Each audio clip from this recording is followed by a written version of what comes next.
क्या Iran America पर विश्वास कर सकता है, जबकि रॉयटर्स की रिपोर्ट कह रही है कि बहुत जल्द बड़ी तादाद में अमेरिकी सैनिक मध्य पूर्व को भेजे जा रहे हैं। याद कीजिएगा, इसी मंच पर मैंने आपको बताया था 82nd एयरबोर्न डिवीजन और साथ ही किस तरह से यूएसएस ट्रिपोली में 2500 अमेरिकी मरीन्स खाड़ग द्वीप की तरफ भेजे जा रहे हैं।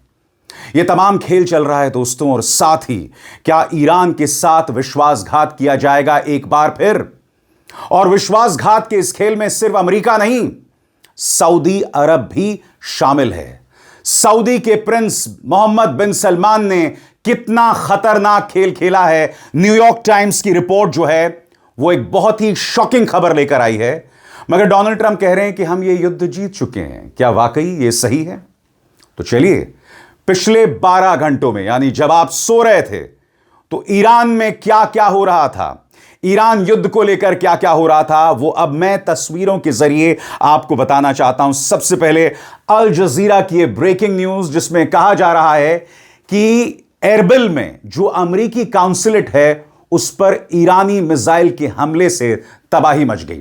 वो वीडियो मैं आपको दिखाने जा रहा हूं, मगर एक खबर क्या कहती है इस पर गौर कीजिए। इस खबर के मुताबिक एक वीडियो जो दिखाता है एक बहुत बड़ा धमाका, आग, एरबिल में एक अमेरिकी काउंसुलेट पर हमला हुआ है। ईरान लगातार जो उत्तरी इराक के कुर्द इलाके हैं उस पर हमला कर रहा है, और इसमें 6 पेशमर्गा फाइटर्स की मौत हुई है। साथ ही एक अमेरिकी एयरपोर्ट बेस पर हमला हुआ है। अब मैं चाहूंगा कि आप इस खबर को, इस वीडियो को देखें, जिससे आपको पता चल जाएगा कि अमेरिका किस कदर दबाव में है। अल्लाह अकबर, अल्लाह अकबर।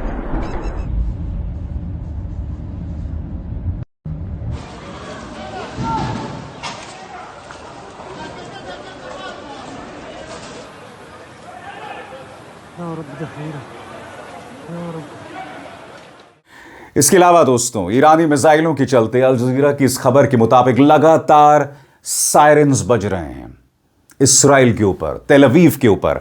अब मैं आपको एक और वीडियो दिखाना चाहता हूं। ईरान ने एक वीडियो जारी किया है जिसमें वो मिसाइल लॉन्च कर रहा है, और उसमें वो कह रहा है कि ये मिसाइल तब तक चलती रहेंगी जब तक गजा और लेबनान में इसराइल बेकसूरों को मारता रहेगा। ये वीडियो उसकी बानगी है। ये वीडियो है गजा और लेबनान में इसराइल के खिलाफ ईरान का बदला।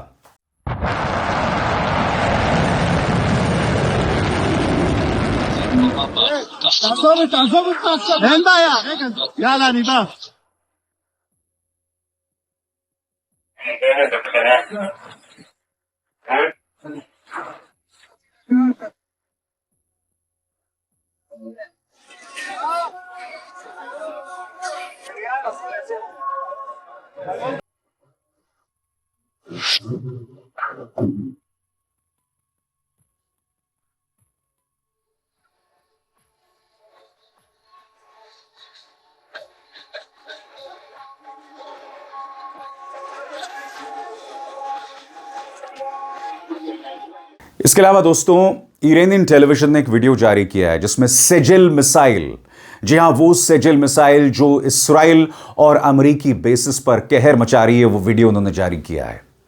मैं चाहूंगा आप इस प्रोपेगेंडा वीडियो को देखें, क्योंकि इससे बहुत कुछ पता चल रहा है। इससे पता चल रहा है कि हर गुजरते लम्हे के साथ अब ईरान अपनी व्यापक और बड़ी मिसाइल्स निकाल रहा है, और इन मिसाइल्स का किस तरह से मुकाबला किया जाए अमेरिका को समझ नहीं आ रहा है। इसलिए उसने 5 दिन की युद्ध विराम का ऐलान कर दिया है, जिस पर भरोसा कतई नहीं किया जा सकता, जो अभी मैं प्रमाणित करने वाला हूं। मगर पहले देखिए सेजिल मिसाइल का जलवा।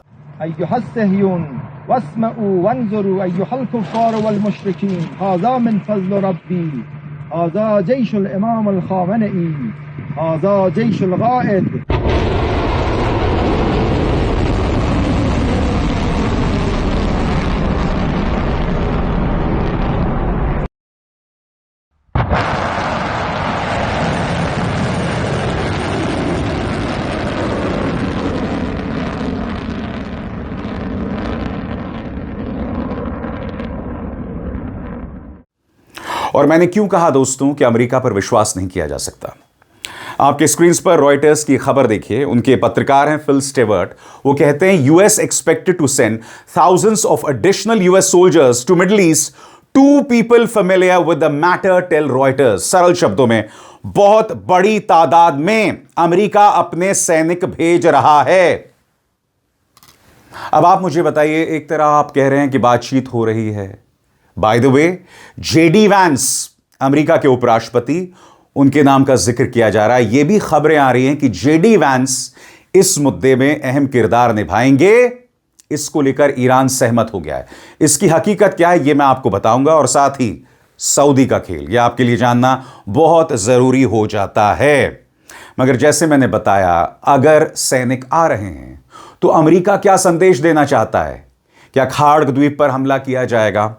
क्योंकि इसमें दो राय नहीं है। जो खबरें मिल रही हैं, कम से कम 5 से 6 हजार सैनिक इस वक्त मध्य पूर्व की तरफ बढ़ रहे हैं। यूएसएस ट्रिपोली में करीब 2,500 अमेरिकी मरीन्स हैं, और उसी तरह से 82nd एयरबोर्न डिवीजन जो है वो भी ईरान की तरफ बढ़ रहा है। इसीलिए ईरान इस युद्ध को रोक नहीं रहा है। अब मैं आपको बताना चाहता हूं एक और नजारा। यह है बेनी बराक में किस तरह से एक बिल्डिंग गिर जाती है, और उसके बाद का नजारा तेल अवीव में जो तबाही मच रही है, और इसराइल को समझ नहीं आ रहा कि इसे किस तरह से रोका जाए। मैं चाहूंगा आप ये वीडियो देखें, ये कंफर्म्ड वीडियो देखें जो बता रहा है ईरान का कहर।